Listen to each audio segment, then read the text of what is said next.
Gahapon, Pitsa Utso, nagsugod na ang kampanya sa mga national candidates for the national positions. Human pipila ka adlaw mosugod usab ang kampanya sa lokal nga mga kandidato.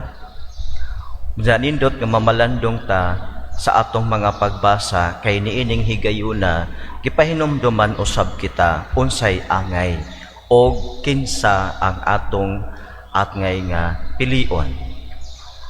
Giingon sa unang pagbasa nga si ang rayna sa Seba nakadungog sa kaalam ni Solomon. Unya miadto siya to test aron pagsulay nining maong kaalam ni Solomon kung unsa bagay sa kalantip.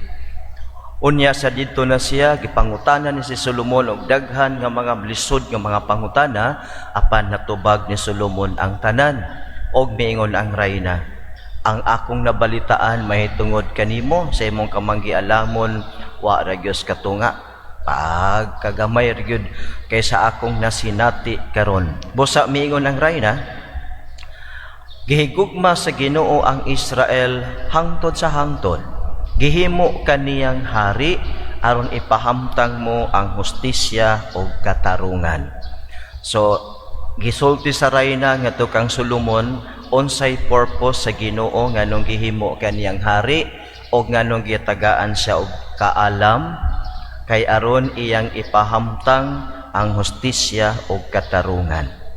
So, usa sa atong pangitaon sa kanang gusto nga mo dumala kanato, aduna ba siya'y kasing-kasing nga ipahamtang o ipatuman ang hustisya o katarungan para sa mga kabus, para sa mga batakang sektor sa atong katilingban, sama sa mga nagpuyo sa squatters, nagtrabaho sa mga kumpanya, nagtrabaho sa mga inadlaw nga pamaagi, o sa mga tao nga mga lumad, nga kanunay biktima sa inhustisya sa mga dagko o mga higanti nga mga kumpanya kay gustong angkunon ang ilang yuta. Kinibang atong mga magpapili nga magdumala nato, do na ba sila'y sense of justice and equality? Or kini ba sila mauhinuon ang mga tao nga nalambigit sa injustice o inequality? Manitan-aw na to kay sa Word of God giklaro na nga gihimo kaniyang hari, gihimo kaniyang pangulo, gihimo kaniyang leader aron ipahamtang ang hustisya o ang katarungan. Unsa may iyang advocacy sa pananglitan kung siya naanang daan nagdumala na, sige naana kay ang uban mga returnees man ang uban, active sa ilang political career, unya magpapili pag-usab. Unya kung ingon niini, usa may atong tan-awon, the Word of God says, the sense of justice and the sense of equality. Kini ba siya ang iyabang advocacy, ipinaglalaban ba niya ang mga inaapi ng bayan? Ipinaglalaban ba niya ang mga manggagawa, ang mga matatanda, ang mga kabataan, ang mga karapatan na inaapi sa lipunan ngayon? Ang mga karapatan ng mga magsasaka, karapatan ng mga mangingisda, karapatan ng mga kababaihan, meron ba siyang sense of justice and equality at meron ba siyang advocacy na ipaglaban ito? O siya ba yung nagiging involved upang ang karapatan ay lapastanganin? For example, karapatan ng kababaihan na igalang ang kanilang karangalan. O siya ba hinuon ang nahimong kanang nag-una-una nga maulawan ang mga kababaihan? Atong tan-awon nga bisan ang Word of God aduna di ay gilatid. So ang kini daing politika, kini bang pagpili og mga leader nato, dili day kung kinsay humot nga ngalan, dili kay kinsay dato, dili say dako og bulsa o dako kwarta ihatag panahon sa eleksyon. Dili kung kinsay dako og bayad sa imong boto, kundi ang tan-awon di ay usa sa giingon karon is justice, sense of justice and equality. Kung matupot na sa atong ebanghelyo mga kaigsuunan, miingon si Jesus nga bisan unsa nga mosulod sa baba sa tao, dili makahugaw sa maong tao. Sa iyang pag-ingon niini, gisulti ni Jesus nga pwede na nga kanon ang tanang pagkaon. Kay nga naman, kahapon, kung naminaw gahapon sa ang ebanghelyo, ang mga Parisiyo mi-complain kang Jesus kay ang iyang mga tinunan nangaon nga way hugas-hugas og kamot. Kay sa ilang tradisyon, kung di ka muhugas sa imong kamot, mukaon ra ka diritso, then you will become unclean. Ritually unclean. Sa ato pa, hugaw ka nga tao. Unya, kung hugaw ka nga tao, tungod kay wa ka manghunaw ni kaon ka, you undergo a process of purification that will take days. That will take sacrifices for you. So, mo nimingon sa Jesus nga, ang musulod sa baba sa tao, dili makahugaw kaniya. Hinuon ang mugawas sa baba sa tao, maoy makahugaw kaniya. Sa iyang pag-ingon niini, gitapos ni Jesus ang gitawag nato nga dunay mga gitawag nga mga pagkaon nga bawal sa gipananglitan sa ila sa mga Hudiyo, bawal mukaon og karne nga baboy. Pag-ingon ni Jesus nga dili makahugaw ang imong musulod sa imong baba, Jesus is telling us you can eat what is there. Si Saint Paul sa 1 Corinto kapitulo 10 versikulo 25, mingon siya nga kaon kamo bisan unsang karne nga gibaligya sa merkado. So kung mao kini mga kaigsunan, gikan ni ana gi-open up ni Jesus nga ang pagkaon cannot make us unclean before God. What can make us unclean before God? What comes out from us? Kung sa iyang giingon, makahugaw sa tao kadtong mugula kaniya, gikan sa sulod sa kasing-kasing sa tao, mugula ang daotang huna-huna. Pakighilawas, pagpangawat, pagpatay, panapaw, pagkaibog, pagpanlimbong, kalaway, kasina, pagbutang-butang, pagpagarbo, ug pagbinuang. Kining tanan nagagikan sa sulod sa tao ug mo'y makahugaw kaniya.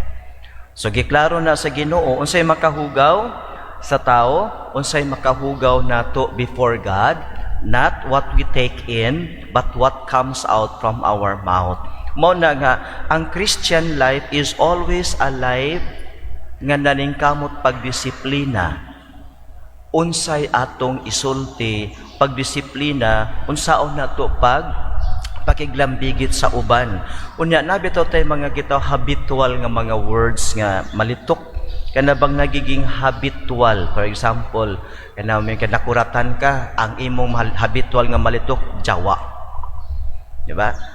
Habitual, kaingon ka og sakto, pero dili di ay pod sakto. Kay nga naman, kanaragong imong gisangpit, di man na maayo, kay imong gisangpit si jawa, kinsa man si jawa, si panuway.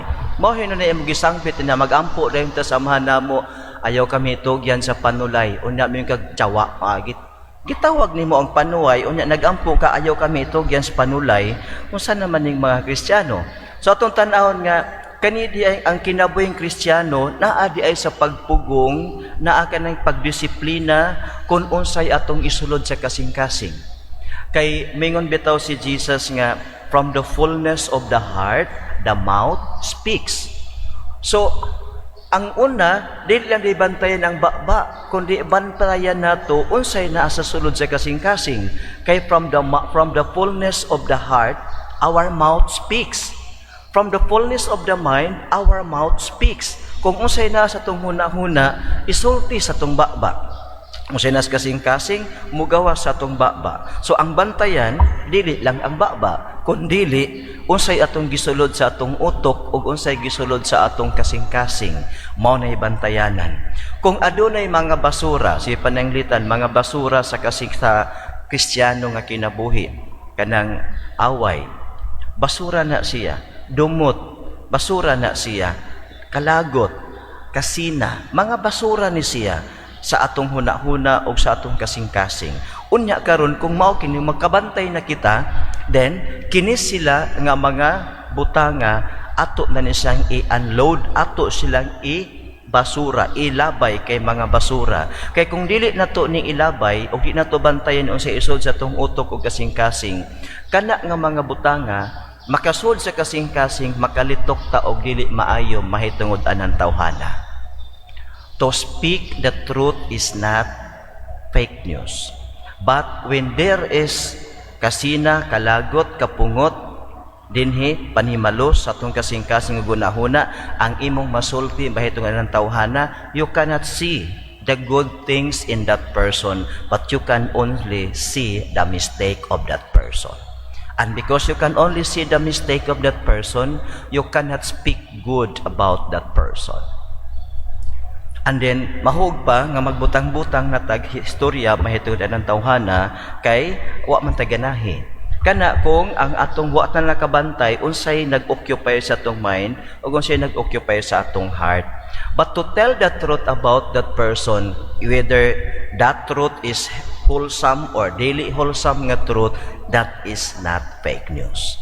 So karon panahon sa election, bantayan na itong mga igsuon nga kita pod mahimong maalinggaton kay inining panahon magsugod naman og binumbahay ang atong mga kaigsuonan. Unya ang kusog ra ba mangaway kay kini mga supporters sa mga kandidato nya di na ta mamalandong. So mga kaigsuonan, ang atong mga pagbasa karon nagpahinumdom kanato. Unsay makahugaw sa ato, ang atong gilitok, atong gimigawa sa atong baba. Unya unsay purpose nganong dunay leader, dunay hari, dunay pangulo, dunay unsa pay mga opposition sa ato sa katilingban aron ipahamtang ang hustisya o kaangayan.